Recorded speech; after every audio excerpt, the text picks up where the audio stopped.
یہ ابتدا حیا کے خلاف سوال پوچھا ہے عمر صاحب نے انڈیا سے۔ آج کل نوجوانوں میں کچھ عادت ہے، آپ کو پتہ ہے کہ وہ اپنی خواہش کو اپنے ہاتھ سے پوری کرتے ہیں۔ یہ پوچھ رہے ہیں کہ اس طرح سے غسل فرض ہوگا اور تنہائی میں گناہ کیا جاتا ہے، کیا یہ گناہ ہے؟ جی بالکل گناہ ہے، اور غسل بھی فرض ہوگا۔ اور قرآن مجید میں اللہ تعالیٰ کا ارشاد ہے الا علی ازواجہم او ما ملکت ایمانہم فانہم غیر ملومین۔ اپنی خواہش صرف بیوی کے ذریعے پوری کر سکتے ہو، اس کے علاوہ کوئی راستہ اسلام میں حلال نہیں ہے۔ تو جتنے بھی طریقے ہیں اپنی خواہش کو پوری کرنے کے، سب حرام ہیں۔ رہا یہ مسئلہ کہ اس سے نجات کیسے پائیں، نجات پانے کے لیے سب سے پہلے تو جلدی نکاح ہے۔ دیر سے نکاح کی یہ آفتیں ہیں کہ اس طرف چلے جاتے ہیں۔ دوسرے اور بہت سارے اس کے طریقے ہیں جن سے اس سے بچا جا سکتا ہے۔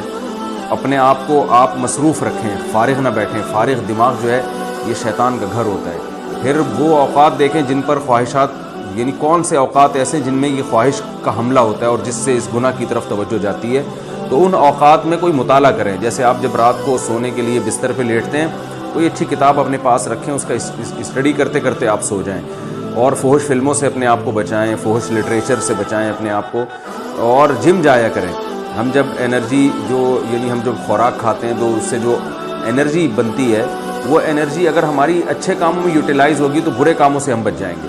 تو جم جانے والے، ایکسرسائز کرنے والے لوگ، ان کی انرجی صحیح جگہ یوز ہو رہی ہوتی ہے، تو دو طرح سے ان کو پھر ان برائیوں سے بچنے کی توفیق ملتی ہے۔ ایک تو اس لیے کہ انرجی صحیح جگہ یوز ہو گئی، دوسرا یہ کہ جب وہ فزیکل ایکٹیویٹیز میں اپنے آپ کو مصروف رکھتے ہیں تو ان میں ایک جذبہ پیدا ہوتا ہے، ہم نے اپنی باڈی کو بنانا ہے، تو ہر وہ کام جو باڈی کو خراب کر رہا ہو اس سے وہ بچتے ہیں۔ ظاہر اس عمل سے انسان کو نقصان ہوتا ہے، صحت برباد ہوتی ہے، تو وہ پھر باڈی بنانے کی فکر ان کو لگ جاتی ہے۔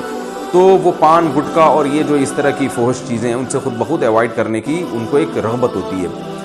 تو یہ سارے کام کرنے، اس طرح کسی اچھے سائیکیٹرک کو دکھائیں، وہ بھی جو ہے وہ اس سے کہیں کہ میں نے یہ برائی چھوڑنی ہے، کیونکہ بعض نفسیاتی ڈاکٹر الٹا اور اس برائی میں ڈال دیتے ہیں۔ تو ایسا ڈاکٹر جو اس کو برا سمجھتا ہو، اس سے کہیں کہ بھئی میں نے یہ برائی چھوڑنی ہے۔ تو نفسیاتی ڈاکٹر بھی کچھ ایسی ٹرکس بتاتے ہیں جن سے یہ بیماری چھوٹ جاتی ہے۔ اور ایک کام تو لازمی کرنا ہے کہ جب بھی یہ برائی ہو فوراً کچھ سزا دیں اپنے آپ کو۔ ایک روزہ رکھیں یا 2 روزے رکھیں، یہ اپنے اوپر لازم کر لیں کہ جب بھی مجھ سے برائی ہوگی تو میں 1 روزہ یا 2 روزے یا 3 روزے، جتنی اللہ نے استطاعت دی ہے، ایک اپنے اوپر فرض کر لیں۔ فرض کا مطلب یہ نہیں کہ قسم اٹھا لیں، کہ نیت کر لیں، عزم، پختہ نیت کریں کہ جب بھی یہ برائی ہوگی میں سزا کے طور پر 1 روزہ یا 2 روزے یا 3 روزے، جو بھی آپ بہتر سمجھیں وہ آپ اپنے اوپر، اتنا کہ آپ کو سزا ملے، اور سزا اتنی زیادہ بھی نہ ہو کہ وہ سزا ہی نہ دی جا رہی ہو۔ آپ نے 20 روزے کی کہہ لیا تو 20 روزے نہیں رکھے جا رہے اب آپ سے۔